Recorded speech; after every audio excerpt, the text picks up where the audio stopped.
आठवीं कक्षा। Good morning प्यारे बच्चों। पाठ पढ़ लिया तेरा? पाठ तेरा कितना अच्छा पाठ है, जहाँ पहिया है। इस पाठ में क्या बताया? सामाजिक परिवर्तन कितना बड़ा। महिलाएं साइकिल चलाकर अपने सब काम करती हैं। तो पाठ में साइकिल का बताया कि साइकिल से कितना परिवर्तन आया, औरतें अपना काम स्वयं करने लगी। तो अब है इसी के प्रश्न अभ्यास। तो बेटा इसका अभ्यास काफी बड़ा है, काफी प्रश्न है, तो हम ये नहीं है छोड़ देंगे। प्रश्न अभ्यास जंजीरें, इसमें 2 प्रश्न हैं। फिर उसके बाद पहिया कि साइकिल पहिए से कौन कौन से बदलाव आए, ये 3 प्रश्न है। इसके बाद शीर्षक की बात, इसके भी 2 प्रश्न हैं। फिर इसके बाद समझने की बात, समझने की बात में पहला प्रश्न तो केवल समझेंगे और दूसरा हम करेंगे। साइकिल को विनम्र सवारी क्यों कहा गया? क्योंकि यह आसानी से मिल जाती है, ना कोई खर्चा। ये वाला प्रश्न करेंगे। फिर साइकिल वाला प्रश्न भी करेंगे। कल्पना से आगे कि हम सभी प्रश्न नहीं करेंगे, बीच बीच में से मैं करवाऊंगी, कोई छोड़ भी देंगे। भाषा की बात में उपसर्ग और मूल शब्द और नया शब्द बनाना दिया गया है। अभि, प्र, अनु, प्री, वी, इक वाला उपसर्ग प्रत्यय बार बार आ रहे हैं, ये वाला प्रश्न करेंगे। आपके ये सभी प्रश्न मैं एक अभी करवाऊंगी, आप ध्यान से सुनते भी रहेंगे, लिखते भी रहेंगे, मात्राओं का ध्यान रखेंगे और देखकर गलत नहीं उतारेंगे। जब आप हिंदी लिखते हो तो मन में बोल कर लिखा करो, बोलने से मात्राओं का ज्ञान होता है और आपकी अशुद्धि नहीं होगी, आप ध्यान पूर्वक कर पाएंगे, आपका ध्यान भटकेगा नहीं। तो अभी करते हैं प्रश्न 1। बच्चों अब हम प्रश्न अभ्यास करेंगे। पहला प्रश्न देखो, आप भी अपने साथ साथ प्रश्न को भी पढ़ेंगे और लिखेंगे भी। प्रश्न 1, उन जंजीरों को तोड़ने का जिनमें वे जकड़े हैं, कोई ना कोई तरीका लोग निकाल ही लेते हैं।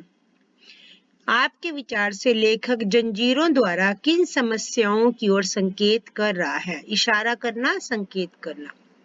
तो बच्चों इसमें बताया कि जंजीर क्या होती है? जैसे पुलिस वाले भी क्या करते हैं, जंजीरों में जकड़ते हैं ना कैदी को। जंजीरें क्या होती हैं कि जो ये रीति रिवाज, नियम, प्रथाएं जो सदियों से चलती आ रही है, इसको कोई लोग इसमें जकड़े रहते हैं, परंतु कोई इसमें से निकलने के रास्ते भी बना लेते हैं। तो उत्तर क्या था? लेखक जंजीरों द्वारा रूढ़िवादी प्रथाओं की ओर इशारा कर रहा है। रूढ़िवादी प्रथाएं कौन सी है? जो परंपराओं से, जो हमारे पूर्वजों की, उनके बारे में बताया। प्रश्न 2, उन जंजीरों को तोड़ने का जिनमें वे जकड़े हैं, कोई न कोई तरीका लोग निकाल ही लेते हैं। क्या आप लेखक की इस बात से सहमत हैं? अपने उत्तर का कारण भी बताएं। आप बताएं कि लेखक ने जो ये बात बताई कि तरीका निकाल लेते, हम सहमत हैं? हाँ, क्योंकि उन जंजीरों को तोड़ने का जिनमें वे जकड़े हैं, कोई ना कोई तरीका लोग निकाल लेते हैं। लेखक की इस बात से हम सहमत हैं, क्योंकि मनुष्य स्वभाव अनुसार अधिक समय तक बंधन में नहीं रह सकते। समाज द्वारा बनाई गई रूढ़ियां अपनी सीमाओं को लांघने लगे तो समाज में इसके विरुद्ध एक क्रांति अवश्य जन्म लेती है। जैसे तमिलनाडु के पुडुकोट्टई गांव में हुआ। महिलाओं ने अपनी आजादी के लिए साइकिल चलाना शुरू किया और वे आत्मनिर्भर बन गई। तो इसमें कौन सी बात का कारण बताना है? आपने तमिलनाडु के गांव की घटना को बताना है, जहां औरतें साइकिल चलाने लगी और क्रांति आ गई। प्रश्न 3, साइकिल आंदोलन से पुंडुकुटोई की महिलाओं के जीवन में कौन कौन से बदलाव आए? कौन से बदलाव आए?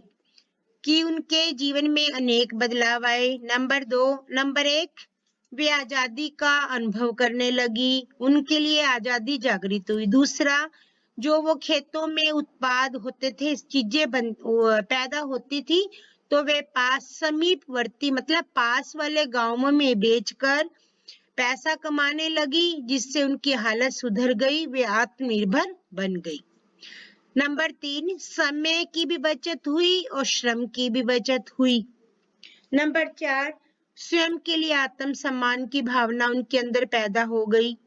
नंबर 5, प्रतिदिन के छोटे छोटे काम वे स्वयं करने लगी, पुरुषों पर निर्भर नहीं रही। ठीक है, तो ऐसे मैंने पॉइंट्स में इसको बना दिया, तो आप बेटा कर सकते हो। प्रश्न 4, शुरुआत में महिलाओं ने इस आंदोलन का विरोध किया, परंतु आर साइकिल्स के मालिक ने इसका समर्थन किया। क्यों? जो गांव के पुरुष थे उन्होंने महिलाओं का विरोध किया, उनका मजाक करने लगे, परंतु एक आर साइकिल्स के मालिक ने इसका समर्थन किया, क्योंकि वह साइकिल बेचने वाला एक ही था। उसकी आय में वृद्धि हुई, उसको तो अपना स्वार्थ नजर आ रहा था, जितनी साइकिलें बिकेंगी पैसा कमाएगा, जिससे उसने स्त्रियों का समर्थन किया। शुरुआत में पुरुषों ने इस आंदोलन का विरोध किया, क्योंकि उन्हें डर था कि इससे नारी समाज में जागृति आ जाएगी। आर साइकिल्स के मालिक गांव के एकमात्र लेडी साइकिल्स के डीलर थे।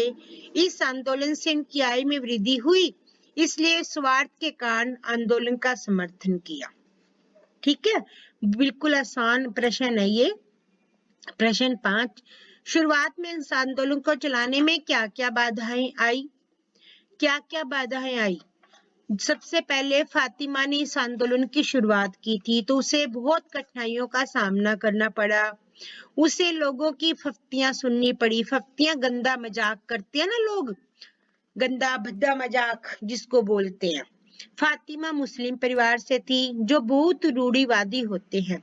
उन्होंने उसका उत्साह को तोड़ने का प्रयत्न किया। पुरुषों ने भी उसका विरोध किया। दूसरी कठिनाई क्या थी? लेडीज साइकिल मिलना कम हो गए, तो लेडीज ने जेंट्स साइकिल खरीदने शुरू कर दिए।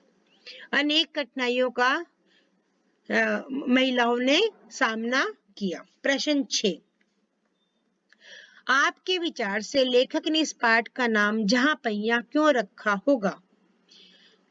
बिल्कुल है, जब मैंने पाठ पढ़ाया था तब भी बताया था कि पहिया क्या है? गतिशीलता का प्रतीक।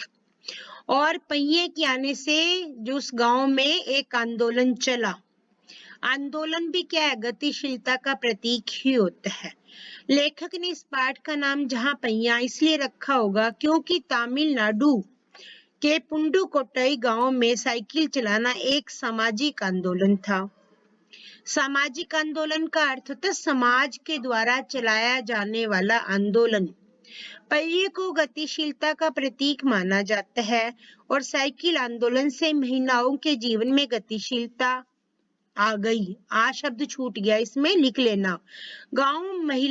गांव में महिलाओं का पुरुषों के विरुद्ध खड़े होना और अपनी जागृति के लिए खड़े होना एक बहुत बड़ा कदम था। तो बच्चों समझ आया प्रश्न कि पहिए के साथ ही जो महिलाएं थी आत्मनिर्भर बन गई और उनको वे आजादी का अनुभव करने लगी और उनकी जागृति के लिए एक बड़ा कदम था, इसीलिए पहिया नाम रखा गया होगा। अगला प्रश्न, प्रश्न नंबर 7, आप अपने मन से इस पाठ का कोई दूसरा शीर्षक सुझाएं और दिए गए शीर्षक के पक्ष में तर्क दें कि इस पाठ का नाम जहां पहिया है रखा है। आप दूसरा नाम भी, 2 भी नाम हो सकते हैं, 3 भी, आपको जो नाम ठीक लगे वो भी रख सकते हो। स्वाभिमान का प्रतीक पहिया, का शब्द छूट गया तो लिख लेना।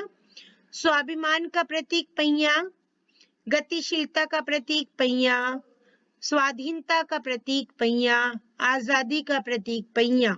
कुछ भी नाम लिख सकते हो, बहुत सारे नाम बन सकते हैं, जो आपको ठीक लगे वो रख सकते हो।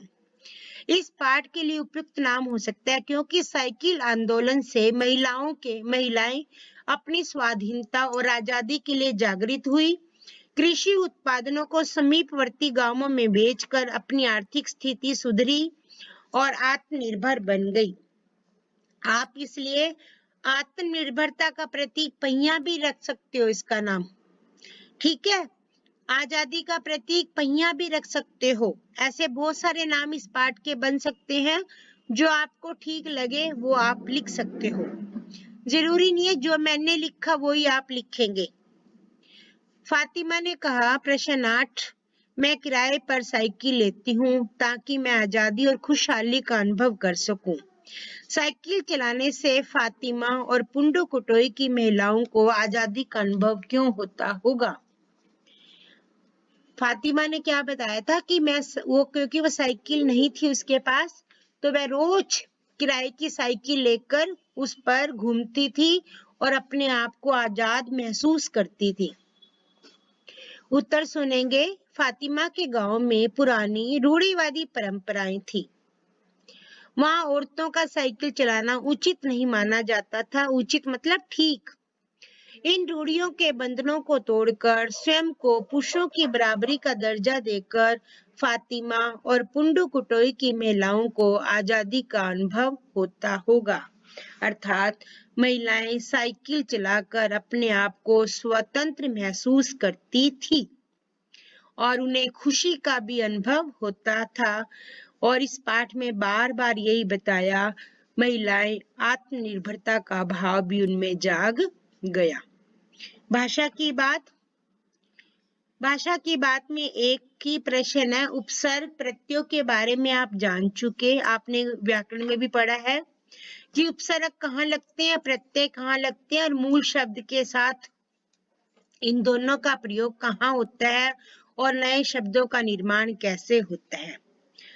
तो आप जब पेपर में उपसर्ग प्रत्यय का प्रश्न आता है, वहां पाठ नहीं लिखा जाता, वहां पर लिखा जाता है उपसर्ग लगाओ प्रत्यय लगाओ।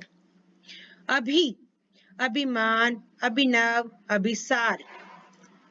प्रयत्न, प्रबल, प्रयोग, अनुसरण, अनुसार, अनुमान। परिपक्व, परिक्रमा, परिचालक भी हो सकता है। विज्ञान, विशेष, विजय। प्रत्यय वाले शब्द देखिए, इक प्रत्यय वाले लगाने। अब धार्मिक, सामाजिक, नैतिक, मासिक, ऐतिहासिक और वार्षिक, बहुत सारे शब्द बनते हैं। वाला, किस्मत वाला, दूध वाला, सब्जी वाला, चाय वाला, फेरी वाला, रिक्शा वाला। ता, सजीवता, सुंदरता, मित्रता। ना, चढ़ना, लिखना, पढ़ना, दौड़ना, भागना, कुछ भी बना सकते हो। नव और साक्षर जोड़ा, नव साक्षर, नव युग, नव गतिशील को ताल लगाया, गतिशीलता, प्रबलता। प्यारे बच्चों, इस प्रकार आपने उपसर्ग और प्रत्यय आप और भी बना सकते हो, जो मैंने बनाई इससे हटके भी लिख सकते हो। आपका ये पाठ पूरा हुआ। आप अपने प्रश्नों को बहुत सुंदर राइटिंग में लिखेंगे और मात्राओं का ध्यान रखेंगे, व्हाइटनर नहीं लगाएंगे। आप जब कॉपी में काम करते हो तो एक प्रश्न पूरा होने के बाद एक लाइन जरूर छोड़ दिया करो, इससे आपको साफ दिखाई देगा कि प्रश्न 2 शुरू हो गया। ठीक है, तो साथ साथ याद करेंगे, मात्राओं का ध्यान रखेंगे और अपना कार्य समय पर करेंगे। धन्यवाद।